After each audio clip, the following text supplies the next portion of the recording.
Oh, Hi. what a great privilege to see this in my time. I am greatly honored. I am very grateful. I feel so special that I have this great honor to interview people that I've loved all my life. All my life. I told Auntie Nneka last week that I see you on TV. Any cloth you wear like this, I'll go and look for ways to match it and do something close to it. Even the hairstyle was my inspiration for African outfits. I always look, forward to Goge Africa so that I can get that inspiration and put that outfit together. It's a big honor to have you on Aderonke live show. Thank you so much for coming, Sir Ama, Ambassador Nneka and Isaac Moses. Welcome to the show. Welcome, sir. Welcome, ma. Thank you so much. Thank you. My name is Aderonke Onipede, and you're welcome to the show on Facebook Live at Aderonke Live Show. Thank you. So let's get to, we don't need to, because there are so many questions. There are some questions last week. We have to defer to this week so that Madam will not, Auntie Nneka will not be like partial, because we need to hear Uncle Isaac's part of the story too as well. So the question number one was, which everybody too asked me for the new generation that don't know the history. How did culture and love come together? How did you meet?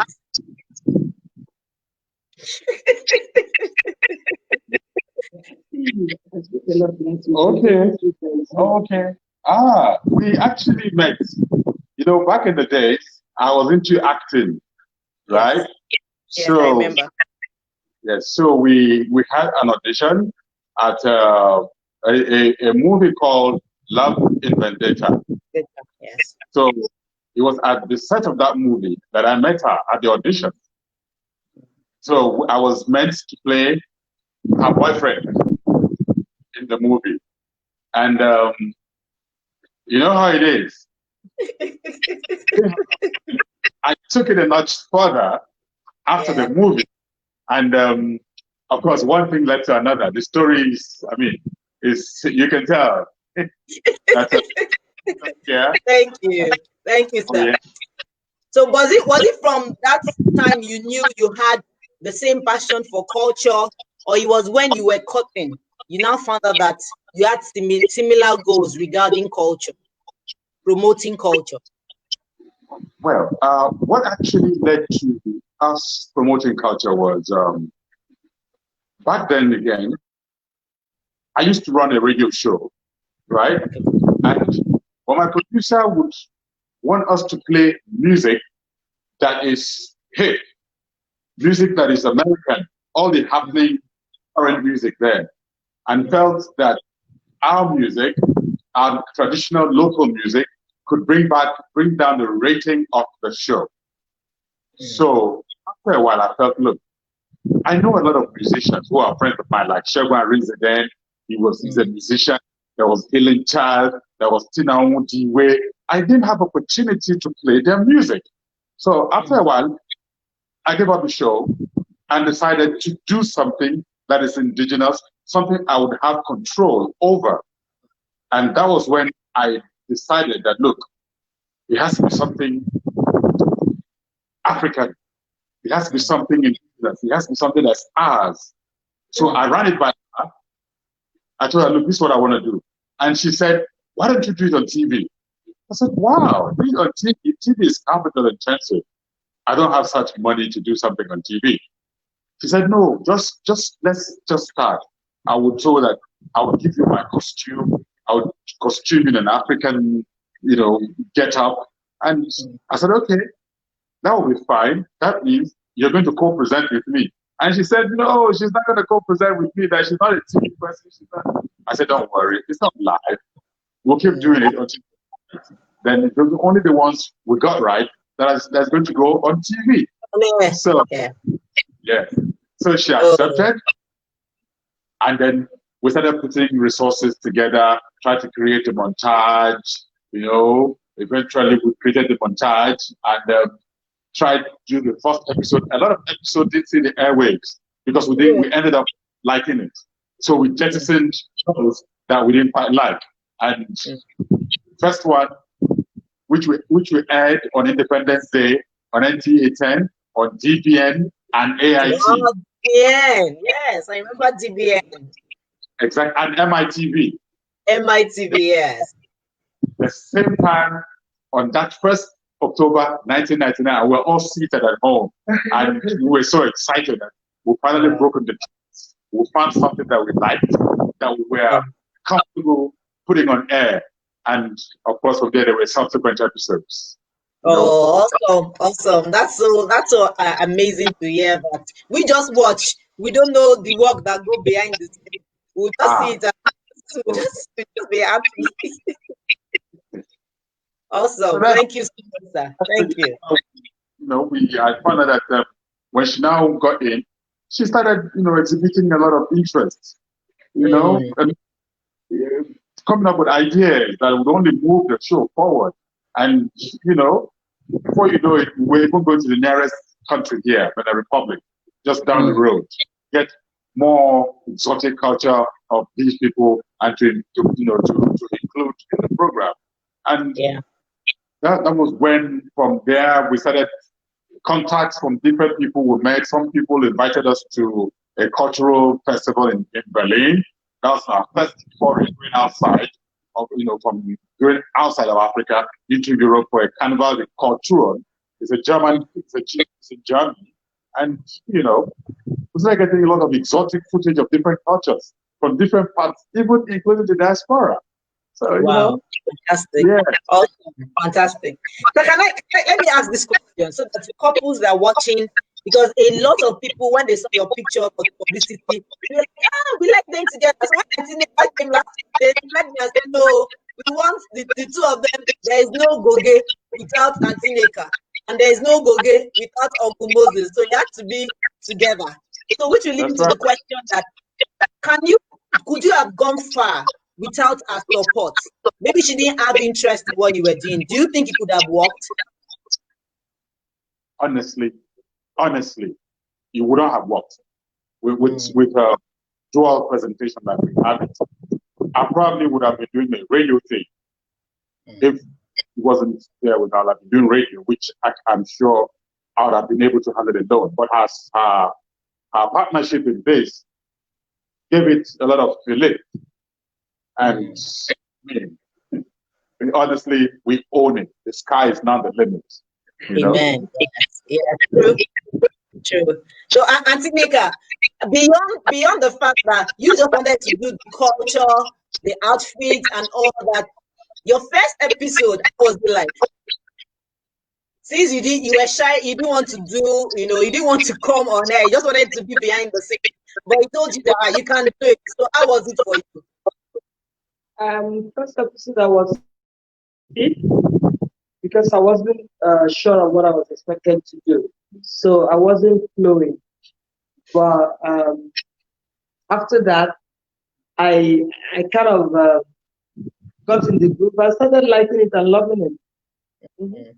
Were there tips that you learned from him that made you better as you were presenting him? Were there tips that you learned from him, being that he has been in that part of business? What I can say is that he says to me, talk like you're talking to me, just address me. Forget that this person is there, just talk to me. I like that. Once you have it at the back of your mind that you're talking to me, then you'll be fine. So I tried that out, and I just realized that he's perhaps one of the most amazing directors. Fantastic. So that got me out. Oh, beautiful.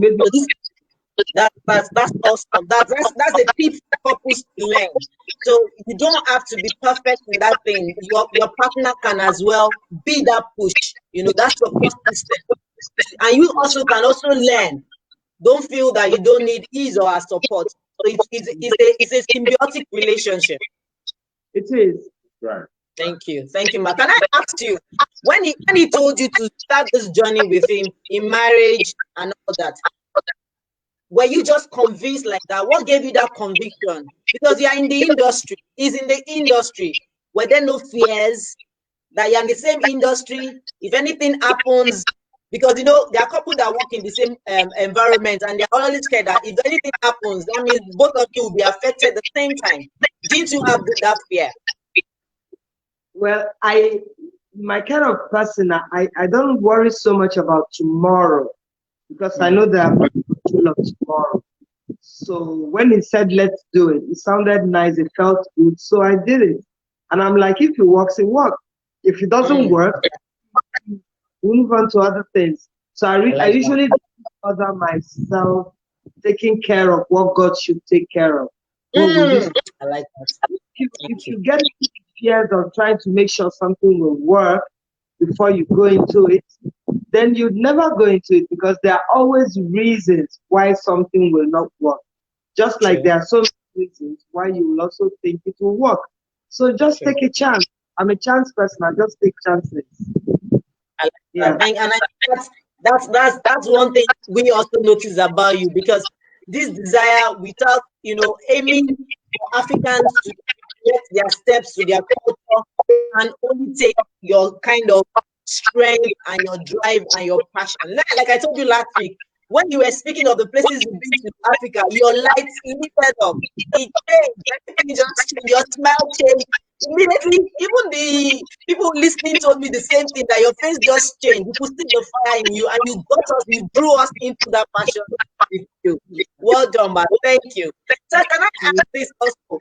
When you were doing this voiceover, you've done it for a lot of multinational, lot of big brands for many years. I remember the first one of the financial banks, big, strong, reliable, or something. I think it was UBA or so then.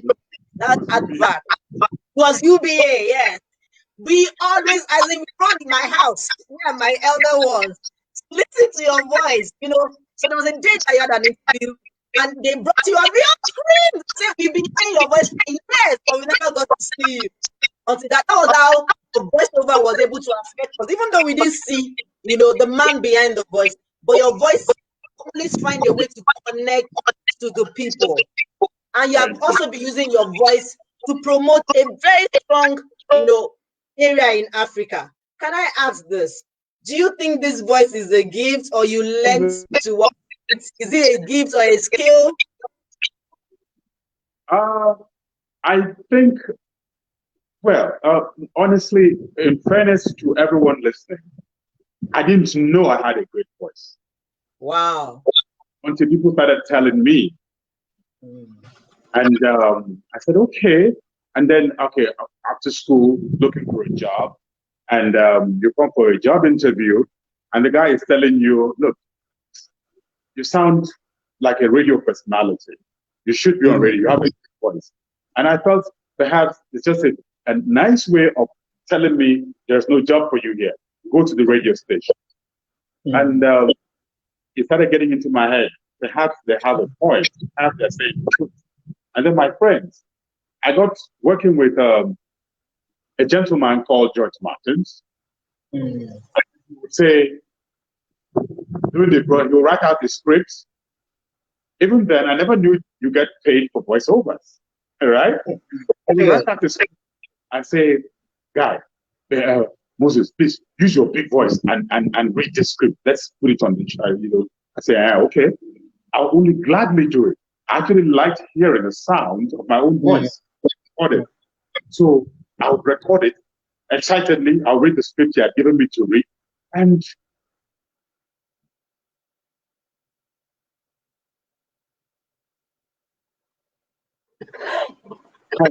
fashion beauty show. So one gentleman who used to edit in the same studio as we were coming to edit, his name is Ifeanyi. He does it. He says, "Boy, are you the voiceover for that guy program?" I said, "Yes." He said, "I beg, I'm going to give you 200 naira. Make the do my own for me." So I said, okay. I didn't want to let him know I wasn't getting paid anything for doing it on the other side. So I said, "Oh, okay, sure, why not?" I mean, we meet there every weekend to edit our program. So once we meet, he gives those people, I'll read for him, and then he hands me a nice 300 naira. I'm always very happy to have earned, I'll put it in my pocket. So when the program stopped. And I said, okay, let me go for auditions in major studios that produce jingles. So I went to a studio called Braymite RM Studios on Ogulano Drive. Yes, I grew up in Surrey. Yeah. I know that. Okay, you know it, right? So I went to RM Studio for an audition, and he said, boy, you have a great voice, but your voice is just, it's not trained, it's not, So he gave me, honestly, he gave me a show reel of the jobs he did and asked me to go listen to them and see what, honestly, when I heard some of the jobs he did, I found that he was a guy that voiced Lux, he voiced Joy, he voiced Exo Parasito, and so many other great jobs I see and admire. And then I said to myself, oh my, I can never sound this relaxed. I have to have money to feel this relaxed and this confident. It comes from having money. I'm not sure I'm capable of being this relaxed. So, and I've got into a habit of always reading stuff aloud, like he told me. Said, read stuff aloud to yourself. And if you have any device, maybe a small radio transistor or anything, just record yourself. And if you have a chance to be in the studio, you record yourself and get to hear yourself, criticize yourself. And honestly, it became an obsession. Anything I read out, if I see, a signboard written big, strong, reliable, I'll just read it out. And then I heard that ad on Termocool. I said, wow, yes, this is awesome. I said, oh my, really, this would not be an easy task. One would have to have come a long way.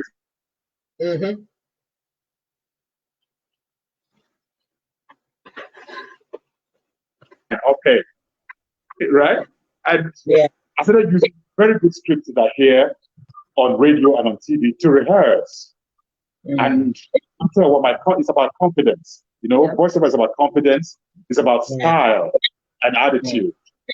So I started gaining the confidence I need to be able to deliver on a script. And honestly, before I know it, I started making tons of money. Every day it became a thing. That was why I stopped acting. Because I found out the voiceover industry was more organized than the acting industry. I'll be called at that time. I'll be called to set to shoot. I've been told I'm going to shoot for a week. In a whole week, the people or the actors I'm supposed to shoot with are still not available. And I end up staying 3-4 weeks just to shoot a scene or two because of other people's, let me not call it incompetence, lack of organization. So I now said, and then my voiceover was suffering. My pager was always beeping. Then we had pagers. Yes, I remember. It was always beeping. And I said, here we are. I can't afford to risk, the industry, the voice industry where I was making daily money, and I don't have to voice with other people. I have to voice it. And sometimes 2 other voices, but these people are professionals. They know they have to keep the time. When you're given call to the studio, there was this studio then in Surulere, baritone, off Eric Moore. He was on Eric Moore. You're bringing back memories, though. I know all these places. You come there, all the artists are there. Everybody is there. People who do Yoruba, Hausa, English, we're all there. I mean, so when producers come, they just believe if you go to Militone, you'll find every artist you need. So they come there and we're there. They just go, okay, Moses, please, I need you on this job. Then you go into the studio, you do what you call, you zap it, you come out. And another guy comes to you, go in and you zap it and you come out. You have to enjoy it to be able to go there and deliver. And I tell you what, these guys, these producers come from advertising companies. They don't want a guy who spend 2 hours in the studio or more than they are willing to pay for. So if you are this kind of guy, he comes to the studio, you're jittery, and you make him spend so long producing you. Next time he won't come for you. Sure. So you waste a lot of time. So you have to get grip. You have to get a grip of the job. Get your Daniel Jones to let the pronunciation of the words. You have to keep improving yourself so that you can get to do more jobs, make more money. So honestly, my wedding, was part of the reason I was able to finance my wedding, you know? And, it was, yeah, it was great. Awesome. Yeah. Oh, you call them the Tomaku collection. We call them beautiful. Thank you for that. I love that. Oh, Uncle Moses, you are bringing back amazing memories. Oh, we missed you guys so much. Oh, that was awesome. Thank you. You know. Do one more. Okay. Remember this one. It says, okay. You want to get 50 heads of cattle across the horizon. Before you know it, total stampede. Come to where the flavor is. Come to. Wow. You know the rest. You know. Yeah, I'm getting teary. I'm getting teary. Thank you. Oh, you blessed us so much. You have blessed us with your voice, and I'm just actually getting teary right now. I'm just remembering the best of Nigerian TV, the things that make us feel so proud of who we truly are, how to use our gifts right, how to use it to empower other people and bless other people. Oh, this is awesome. Thank you. Oh dear. Oh dear. Oh dear. Oh dear. I think there's an issue with the network from the other end. Let me see.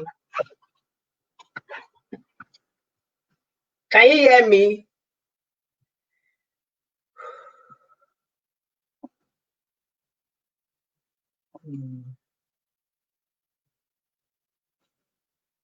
Okay, I think there's an issue. Okay.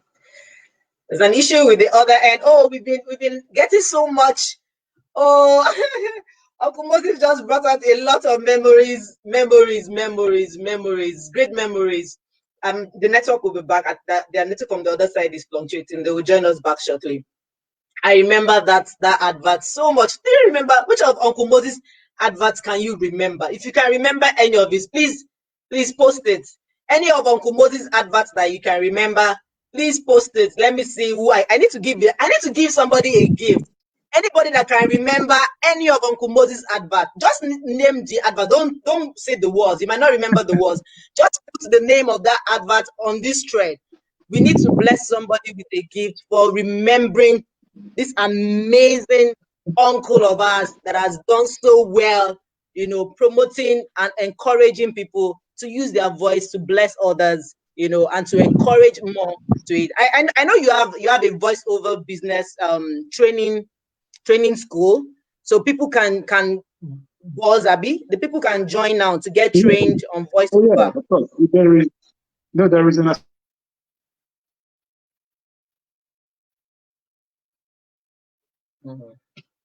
courage association, so that they get to meet other great voices. Some of them might be willing. It's not, you don't all have to do it in English. You can do it in Yoruba. I mean, when you hear, you see, the truth is that broadcast advertising are not taught in schools. They're not taught in schools. So when you formal education, so you have to learn it. In course of the job.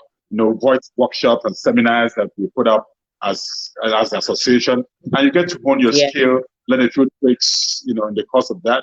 That's just how we get to improve ourselves. In the course of the business. Thank you. Yes. Thank you so much for that, Uncle Moses. Thank you for those memories. I don't think I will recover from there. Thank you so much. Thank you. You never get too old for it. I still do voiceovers. Oh yes. I think you're better now.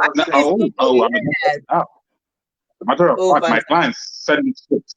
Now it's a digital age.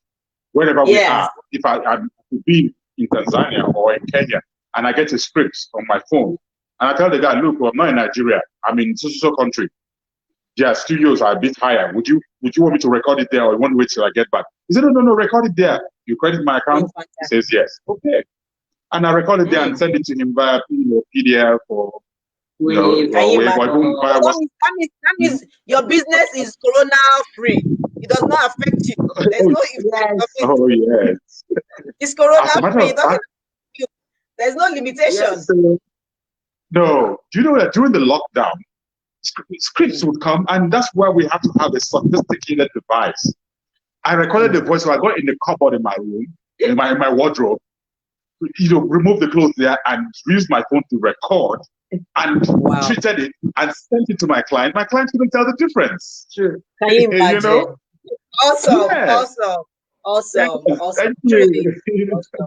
I'm so impressed, and this is everyone listening right now. There's a gift that you have, and you just need someone to encourage you. You don't need anyone to encourage you right now. Just get it fine-tuned, get it better, make it, equip yourself with the skills and launch it. Launch it. Right. Every skill, Right. every gift now with a skill. Just be prepared for that opportunity, and it will turn to whatever value you want it for, whether it's value in money or value in service or value in anything that you want. Thank you so much, Uncle Moses. Let me just throw out this question somebody is asking. Okay, yes, I even have the question on mind. I know you're very close to a lot of Nollywood producers, actors, and directors, but we still find that some of the movies still have the Western, stories. Some are back with the Nigerian stories. I had one of the producers on the show some week back.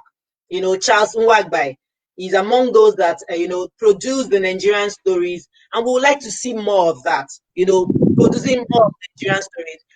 Has there been any relationship with Goge Africa fusing into the Nollywood so that they can promote beyond the stories, promote our food, promote our wares, promote our stories in our display of marriage or whatever in all these areas?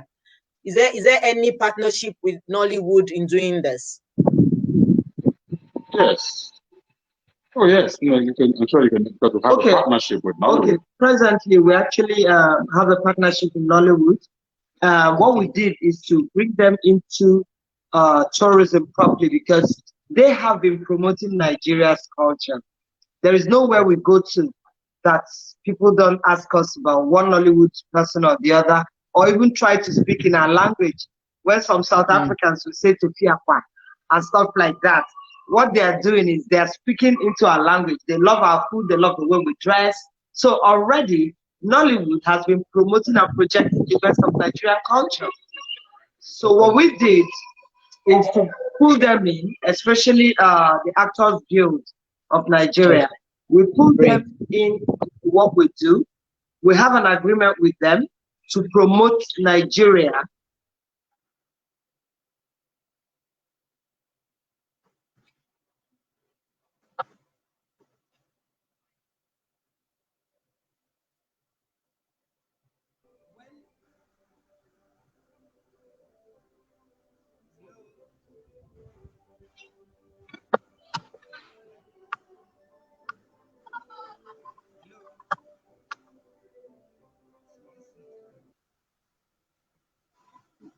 Hello?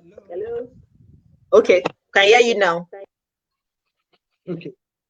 Can you hear me? Yes, can I hear you now? Can I hear you, ma'am? Yeah. Okay, so we're promoting domestic tourism, and in doing so, we can't do it without our partners, which is the Nollywood people and of course others. So beyond the Actors Guild, we're also working with the Directors Guild, the Producers Guild. What we're doing is trying to let them understand, which they do understand, but then we need people to bring in funding for them to be able to promote Nigeria, because you just don't go about carrying your boxes, promoting this part of Nigeria and that part of Nigeria without getting the buy-in of the state government or the community you're trying to promote. So it's something that takes a lot of partnership, cross-sectoral partnership for us to be able to do that. So yes, Nollywood has been promoting cultures in Nigeria, and they have continued to do so. And now Goge Africa has a partnership with them to do more. Oh, great. Oh, great. We would love to see more of that. I'll be very happy. We are seeing some and we want more to happen. Thank you, ma. I like the fact that there's a fusion already and it can continue in that line. That's awesome. Okay, I would like to now ask again now. Now let's come to the family. Let's come to the family side. You travel a whole lot, like Auntie Nneka was sharing with us last week, all the places that she has been. Can you hear us? Can you hear me? I can hear you. Can you hear me? Can you hear me now? Okay, I can hear you. Can you hear me? I can hear you. Can you hear me? Yes, I can hear you. but you can hear me. I can hear you. Can you hear me now? Yes, I can hear her. I can hear her. Yes. Okay, Can you hear me now? Okay, no, is put that one. epic? Let me put one so both of us can. Yes, I can hear you now. Sure. Hello? Okay, thank you, sir. Okay, I can Yeah. hear Okay, you. I can hear Better you now. Okay, it's better. Okay, so I said you travel a whole lot, and Nneka shared with us last, time she was on the show, all the beautiful, places she's been in other African countries, even right here in Nigeria. How do you manage it? Yes, we know you travel both together, but there are times that you would have family, family time, and you still have to work. How do you balance it up that you can still? This is not business now. This is us as a family. Exclude it from the trips, or do you just turn every trip you make to business and family? How do you manage it in case we have people that want to do your line of business, and still have fun, and keep their home intact? How do you manage both? Are you taking? I should take it. Okay, let me take that.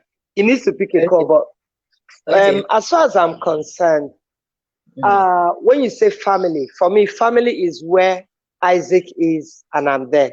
That's our family. Then our kids, my son. Okay. So if, for instance, we travel, like even before our baby came, travel and leave our immediate environment to anywhere. Once we're there together, it's family. So we're very blessed that both of us are into the same business and our temperament is controllable. And yes. Yes. Mutual respect for each other. So what happens is most places we go to, Isaac wants me to cook, I cook.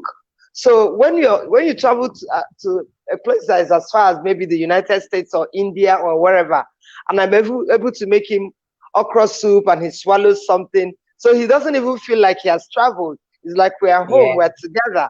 So what we try to do is to make sure that wherever we go, of course, we go together, and wherever both of us are, that's family. So, True. but ever since our child joined us 13 years after the marriage, I'm still getting to that. we travel a lot with him, but now he's getting older. He's 8, so the trips are now more like we try to tailor it around him, and it's good because the brand has grown. So there are places that if we need to go to, we have our crew, we have other people that work with us, lots of them. So sometimes we don't have to be at a place, we have our reps that go. But if it's a place that we must go to, then of course we look for how to make it work. I mean, we just returned from Osun State. We didn't go with our son. Both of us went there. And wherever we are, just like when people pray, they say, where 2 or 3 are gathered in my name, I am there. So wherever you see Isaac and Nneka and Moses, the family is there. So it's not like my husband traveled and I'm alone. So I think it's ours is so easy and so convenient. And the good thing is that it works for us. That's very important. I like that part. It works for you guys. I like that. That's Thank you, Ma. Like you just mentioned that before it was just the two of you. Like 8 years ago. Now after 13 years into marriage, the charm came on board. The big man, the great man, the Moses Junior. He came on board. 13 years. Wow, 13 years. How was it, Ma? How was it, Ma? An African setting. Now you're even promoting Africa, and the belief in Africa when it comes to child, that this is where every woman should end to bear children, and it's 13 years you have to wait for this awesome young man. I've seen his pictures, handsome. You just combine both pictures together, and I see God blessing him more and taking him higher in Jesus' name. How was it for you? Well, it was not an easy road. It was not easy at all. But I think it could have been worse for me if I didn't have the kind of husband I have, if I didn't have the kind of in-law or in-laws that I have. I have a very understanding father.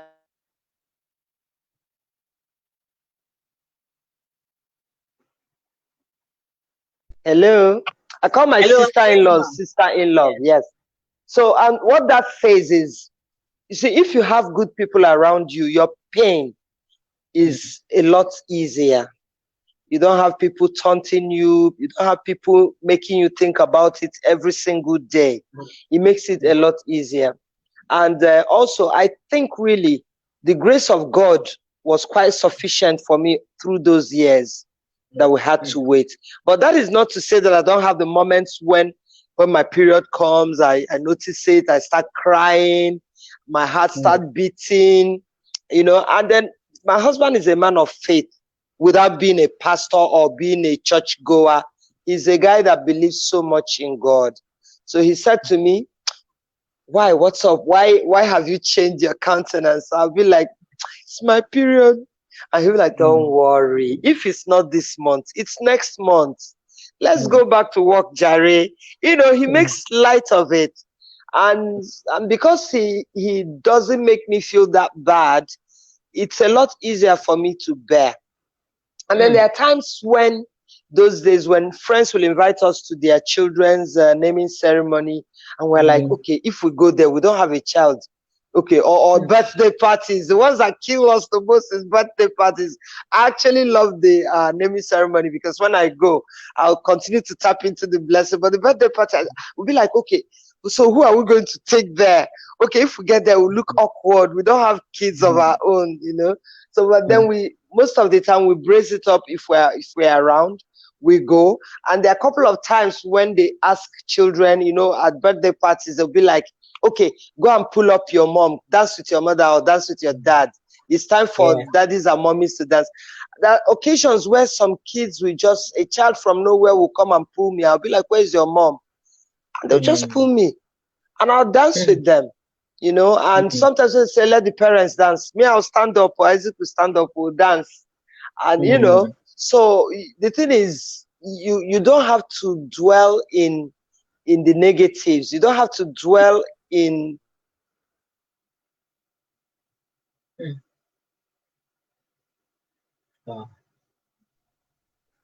I like to look at the cup half full and not half empty. So I always look on the positives. And Isaac said to me, I keep quoting him because he's like a real mentor. He said to me, see, Nne, do you know why God is delaying this children or child from coming? I said, why? He said, because. I said, yeah. Then he'll say to me, because he has given us a job to do. He wants us to grow the brand, Goge Africa. Can't you see? People are loving it. We're doing something that is good. We're adding value, So he wants us to grow this brand because if we have like 3, 4, 5, 6 kids, we can't travel and move the way we do. So relax, and let's just concentrate and build the brand to where God wants it to be. And then the kids will come. So, amen. I listen to him with one ear, and the other ear keeps saying the kids, you need children, you need children. But it's not an easy place to be. And I can imagine what other women that are still passing through that same let me put it this way, other women that are still in God's waiting room, I know that it's not an easy place to be. But one thing you should realize is you can't go before God. And God's time is always the right time. And God is never late. God is always on time. If you've waited for 1 year, 2 years, even 10 years, even 15 years, believe me, nothing is impossible for God to do. So don't lose faith. Take it, because the moment you keep thinking about it, you keep worrying about it, it affects your hormones. It affects, you might not even be able to take in because of the worry, and you can get yourself sick, and then it will affect your marriage. So just leave it, let go and let God. Okay? Let go and let God. That's how when we gave birth to Kamara, our son, we called him Chikamara. Chikamara actually means that God is all knowing. What you don't know, God already knows. True, ma. So, true, ma. Yeah, Thank you so much. True. Let me ask Uncle Isaac. Uncle Isaac. Okay, you need this, yes. Okay. How was it when she told you that it's been confirmed? I'm pregnant. Honestly, the excitement is not something you can easily describe, you know. But at least you know it felt so good. You know, you just felt like one heavy load lifted off your shoulders, you know. And honestly, it's now I'm enjoying fatherhood and all the stress that comes with it, you know, but it's fun, you know. Yeah. Did you when you Yes. carried were you in the labor room the day she had him? Yes, I was right there. Yeah. And when you It's not, had but him in it's your not fun. hand, Oh, it's not fun. Oh. you know why I remember my brother-in-law was calling me by my name, you know, before they had kids. When they had their first baby, he was there. And he said when he came out, when I called him on phone to tell him congratulations, I just said, Auntie Roke, people are auntie. No, every woman deserves to be called auntie. You guys are powerful. So I really appreciate it. So when you had him in your hands, what were the first thing you said to him? What can I remember? I was just talking to him as if, you know, as if it yeah, just talking, you know, thanking him. But the truth is, I was a bit too careful, too small in my heart. In fact, to tell you the truth, I dreaded carrying him because it was too small. I felt I don't want him to fall off my hand and all that. So, you know, and before you know, my mom came, my eldest sister came in from Jos, you know, may her soul rest in peace. Oh man, yeah, all came and think that you were awesome during that time of waiting. What gave you that strong faith? Even when she was worried, you just kept telling her that look at the beautiful side of this waiting. A lot of men can't wait. They can't be that patient. Before you know it, they're thinking of a second wife. They feel the whole for like my husband and I were discussing last night. He said he never knew about that men had sperm issues until when he was about to get married and he had to read up some medical things. That was when he knew. And a lot of men don't even know that the problem is they have with it. them. Oh yes. Oh yes. Like, yes, you kept telling her to look how. Some men will not be able to understand how you were not able thinking of other women. No, but you have to.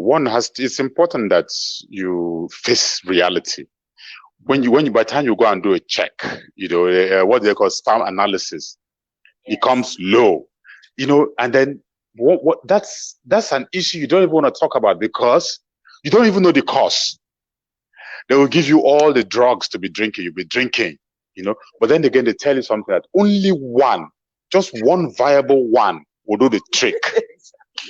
So we said, okay, we got on, did lots of IVF. We will have been very rich.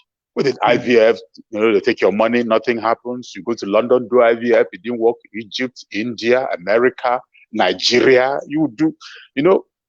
Finally, when you give up, it's like, then God tells you, see, I'm in charge. Yeah. All that medical stuff proved abortive, nothing. So the thing is, once you know, you have a lot of men have the same issue. So you have to cut out on cigarettes, on beer, hot drink, you know, all the excesses you have to cut down and just eat, you know. But honestly, there are people who drink and smoke. Yeah, they don't have that issue. True. But the thing is, you have to have faith in God. You know that this thing is not really in your hand. You're only doing the things you possibly could do as human. But the main thing is done by God, and you have to have faith. And if you have faith is what actually challenges God. You know, I mean, with all my gra, you know, honestly, I have a lot of faith in what God can do, because most of the things we've been able to accomplish, we're not because we're good at what we do. No.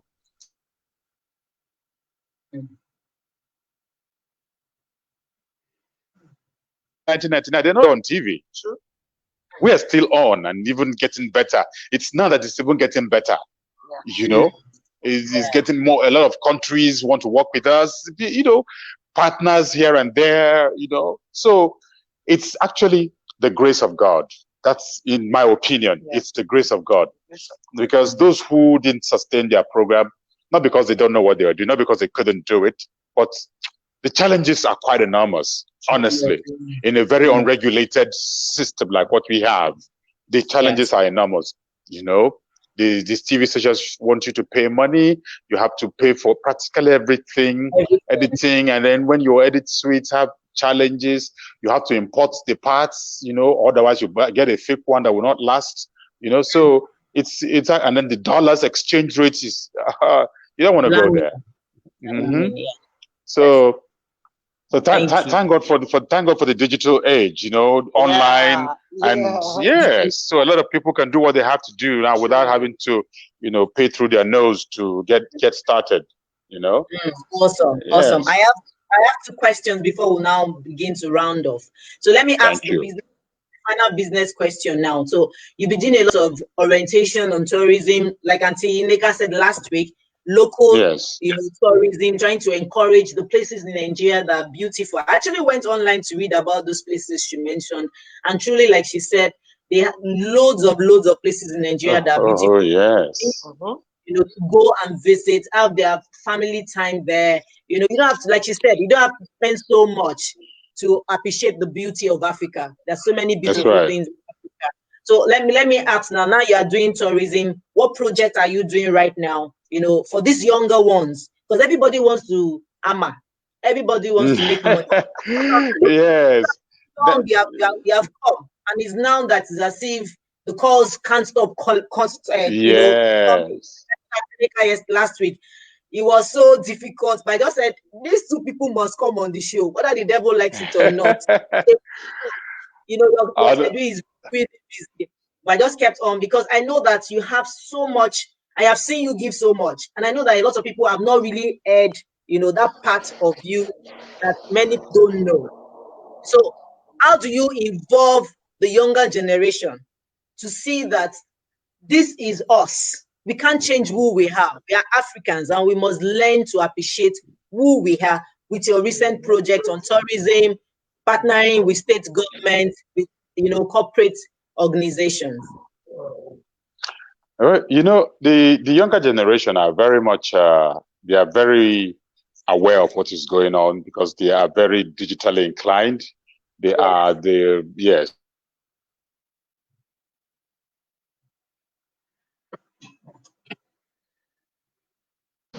domestic tourism that we are in, we are actually champions of domestic tourism because with the COVID-19, we have to look at how to, you know, reactivate our businesses, you know, in post-COVID-19 and even in the COVID-19. And we found out that people are not interested in traveling now. Flights are outside the country. Flights are, there's restriction on flights and all that. So we said, look, domestic tourism is a way to go. So we have embarked on serious web conference on, you know, cross-sectoral collaboration to see if we can promote, if we can, you know, get investment in domestic tourism, because tourism is a huge income earner.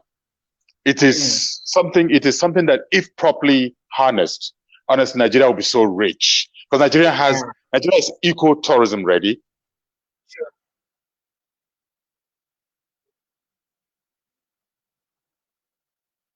Tour guides, visitors, even let's say out of 200 million Nigerians, if we have 10 million traveling within Nigeria, it's humongous money. It's going to be a humongous boost to our economy. So the drive is on. Just yesterday, we came back from Osun State. Yeah. Oh, look at what Osun State has going for them. Osun has a lot going for them. You know, that they are actually looking for investors. And thank God, you even have some banks now, like Union Bank, Sterling Bank, who are interested in developing tourism. They've actually put out a seed fund. Union Bank put out 10 billion naira. Wow, that's huge. Yeah, in support of the domestic tourism. Sterling Bank put out 5 billion naira in support of domestic tourism. Lagos State put out 2 billion naira in support of domestic tourism. And we have a committee that are steering this domestic tourism drive. So it's honestly, it is the way to go now. It is big business waiting for people to come in and take a portion of it. It is there. money waiting to be harnessed, waiting to be tapped. So Nigeria has it, Africa has it. And then ecotourism is the other area that we don't even know we have. It is there. We have to just take advantage of what we have and stop looking outside in the meantime. Okay. Yes. To also address your question about what we're doing for the youths and in that direction. Yes, we are driving domestic tourism, but part of it is that because Nigeria has not been serious in the past with regards to tourism, we decided before last year, we put up a promo which we targeting the youths. What we want to do is to train 50 Nigerian youths for free. It's a tourism training. So COVID, it was supposed to have happened in 31st of March. Yes, but then the COVID thing cut that short. But we're now reviving it. We're thinking of, should we do it as an online training, or yes, or still keep it like a physical training like we planned. So all of that is being resolved by the training committee that we set up last year. So maybe within the next month or so, we should be able to put out word to get these youths back on track with us, and we'll train at least 50. And the idea is we train 50, we also help to get them engaged. And we're also talking to state governments, because you visit a lot of states who are culturally hospitable. You realize by the standard of hospitality as it is known, even internationally, you see that they fall short. So they don't know. So our thing is we're planning to train some people in the states, different state governments. We want to work with them to train people in their tourism board, and also train some of their youths to become tour guides, tour guards, even the hotels. You know, you go to some Nigerian hotels, when you're talking to the receptionist doesn't even understand that she is the ambassador of that hotel. Exactly. She is the first point of contact and all of that. When I'm talking about training, Nigerians need a lot of reorientation. From the taxi driver you take at the airport, you begin to feel the pulse of the nation. That's right. So all of these people need some form of training. And we're working assiduously with some partners to see that this happens. At our last webinar, we brought in a specialist who also does stuff for World Tourism Organization, Mr. Garrido. He's from Brazil. He's a specialist in sustainable and adventure tourism. Nigeria will excel in adventure tourism, cultural tourism or cultural tourism, and all of that, and of course, sustainable tourism. So we are reaching out to the best of the best from different places around the world. So we're bringing to bear our network and network in order to improve Nigeria's tourism landscape. So yes, that's what we're doing now. And we're very open to work with more youths. Even if we can't absorb you, we look for those that can. We'll punch you in the right direction. Because for us, yes, we succeeded in Goge Africa, but there is no success when you don't have successors. I want to wake up tomorrow and see people who their businesses are better than Goge Africa because of the impact and support they have from Goge Africa. For me, that is true success. Yeah, that's right. True. Thank you, Ma. Thank you so much. That's awesome. And you just nailed it. That's what success, being impactful.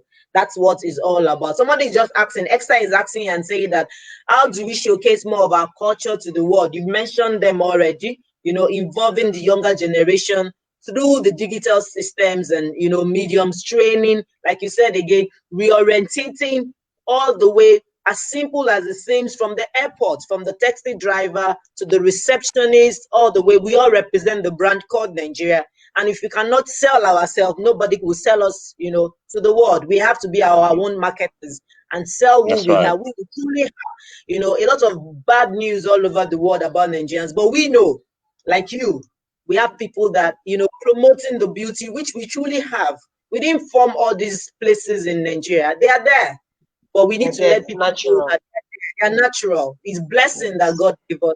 So we need to channel people's information towards our hand. Thank you so much, Ma. I'm grateful for. Yes, I'd like to speak to Esther quickly.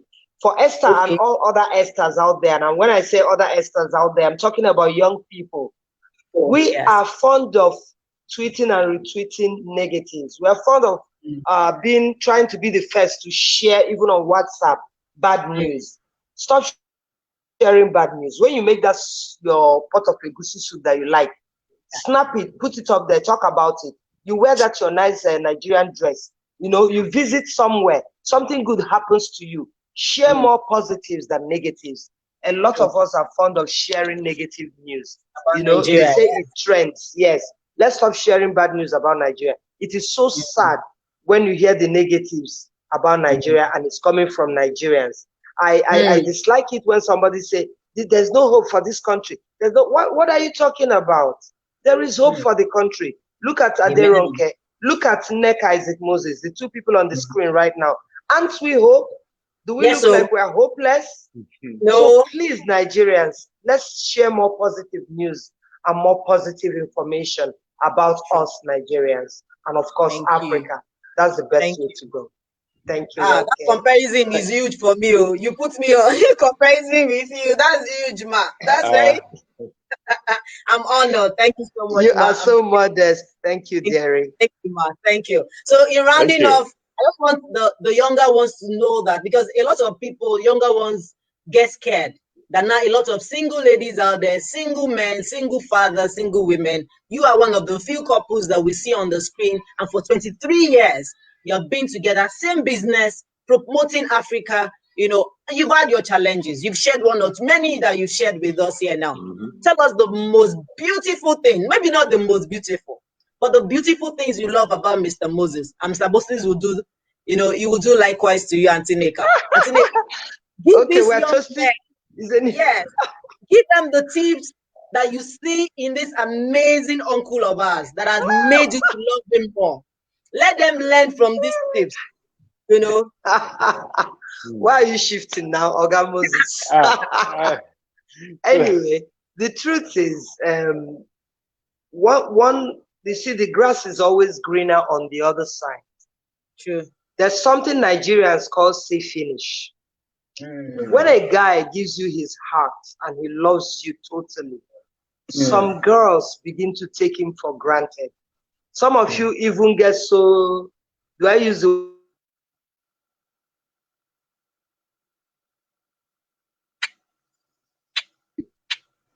So don't take him for granted. So what I'm actually preaching is, whether you're a male or female, don't take your partner for granted. Always appreciate them and cherish them each day, and don't mince words in telling them. Let them know exactly how you feel about them. Don't feel that if he knows I love him so much now, he'll start treating me anyhow. Well, that will be his loss.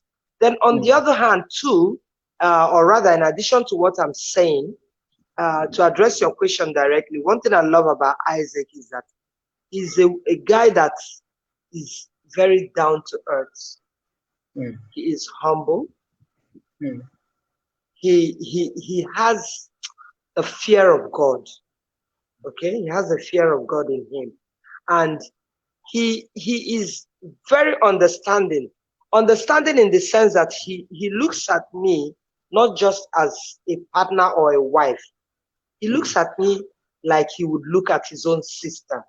Before he opens his mouth to say anything that I would not like, he thinks about it twice. So I have learned so much from him. He's open. Some people would think open to a fault, but I think he's open to big advantages, because the fact that he opened up his heart, his bank account, his mind to me has made me open up my whole life to him. He knows exactly how much I have. You give me gifts. Even if you toast me, Isaac will be the first to hear. You tell me something good, he's the first to hear. Something bad. And my husband is the type that if he leaves the house just to go to ATM machine, do you know, he calls me and says, okay, baby, I'm on my way back. I've actually collected the money. So communication is very key in every relationship. Don't leave your spouse in doubt as to where you are at every time or what you're doing. Don't wait for him to call you to say, baby, where are you now? What are you? No. Offer free information so that she doesn't have to doubt you or even begin to worry or think. And again, a lot of us are fond of looking for sidekicks. Sidekicks are actually side distractions. They will distract you from where you're going. They will distract you from your original goal. Don't hurt others. Do unto others as you would want them to do to you. So if you're in a relationship, you want some loyalty, you give loyalty first. You're in a relationship, you want to be loved, you give out love. Because you can't give out what you don't have. And it's what you give out that will always come back to you. If you're in a difficult or an abusive relationship, my dear, then you need a second thought. You need God in that relationship. And there is so much more that you need in that relationship, because guys or girls who set out to abuse others have got a personal issue that is coming out in form of abuse. Don't let me talk too much. You've said so much already, Ma. Thank you so much. Thank you. I myself have learned so much from, which I was just saying, I was just saying, I had to direct because I tell me time is going, because you noticed I was already enjoying it. Thank you so much. So Uncle Isaac, what do you have for the men? What are the tips for the young husbands or the young future husbands to be? It's well, I don't have much to say, but to say that it's important that men do not see their wives as rivals. You are not in competition with your wife. So once you understand that, and you know that your wife is, you guys work towards the same purpose, to feed the family, pay school fees, pay rent, pay bills, basically. You know it's for the, so you don't have to worry if she's making more or not making enough. You're in the same business. You're working towards the same cause. Then two, my wife, with particular reference to my wife, Nneka, when a beautiful woman loves you and she understands you, hey man, you better thank God. Because honestly, I'm not complete without her. I know that. Oh, we're traveling. Oh, she knows. I don't know the things to pack. She knows what to pack. She knows. So, she's my better half. So I appreciate her so much. So it is important that we appreciate our spouses. We need to. We don't take them for granted. You know the things that, that's why I didn't think twice about making sure that we have one signatory. She can sign and draw funds, and I can sign and draw funds, from our account. So yes, and when you have, it's important to keep your cards face up, so she does not. Because I found that most problems comes from the woman not knowing what the man has. So she makes requests the man is not willing to grant, either because can't even afford to, or can't afford to. But that's because she doesn't know what you can afford and what you can't afford. So it's important to be open, and cherish her for what she does. And because honestly, it's not easy being a woman. I like that. Thank you. It's not. Yeah. Thank you, Our sir. women tolerate us so much. Half of what they tolerate, we can't tolerate.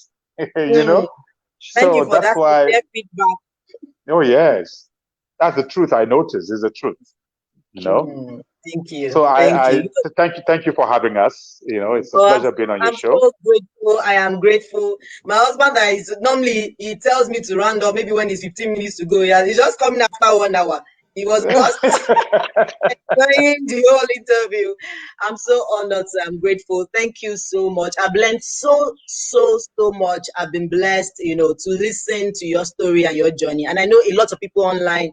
These two ladies have been commenting. Uche, Esther and Uche. Uche is in UK. She's watching all the way from UK. Yes, wow. Esther too has been saying it that she's going to put her alarm, on set so that she doesn't miss it. And I want to thank everybody that came online.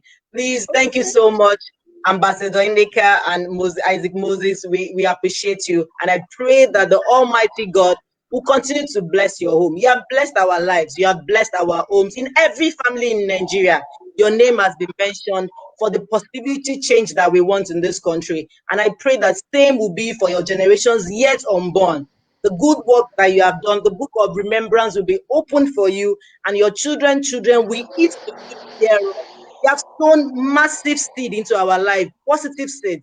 And I pray that God will continue to enable you, will send you helpers all over the nations, to support the remaining dreams that you have to fulfill. You will not, Thank you. you will keep going, and your strength will not fail you. And I like the Thank fact you. that you have younger generations that are working with you. And I pray that they will continue that torch, to pass the torch onwards. The light will not go off. And I pray for your son. The God will take him higher than you have ever been. You will be greater Amen. than Nneka and Isaac, in Jesus' name. For everyone that has been Amen. that is supporting you in changing the face of Africa, we pray that God will bless them, will bless their home. And for the Moses family, we thank you. We thank you for Thank you. standing by Nneka. We thank you so much for Auntie, Thank the you. in-laws, everybody. We thank you all. Thank you so much, Thank you. because it's like you said, it's not easy being a woman. And I can't No, it's imagine what not. she went through in that 13 years. We are so grateful that you guys are still here. We are honored, and we say thank you. Thank you to the Moses Thank you family so for much. blessing us. Thank Thank you. you. I will call Thank you, after the Aderonke. show. Thank you so much, sir. Thank you. Thank you. Big, massive thank you to you guys. Bye, ma'am. Bye, sir. Bye-bye. Bye. Good night. Yeah. Thank you so much, everyone. Oh, sorry. My support system just going off. I'm so grateful to everyone. Thank you to Mrs. Aderonke.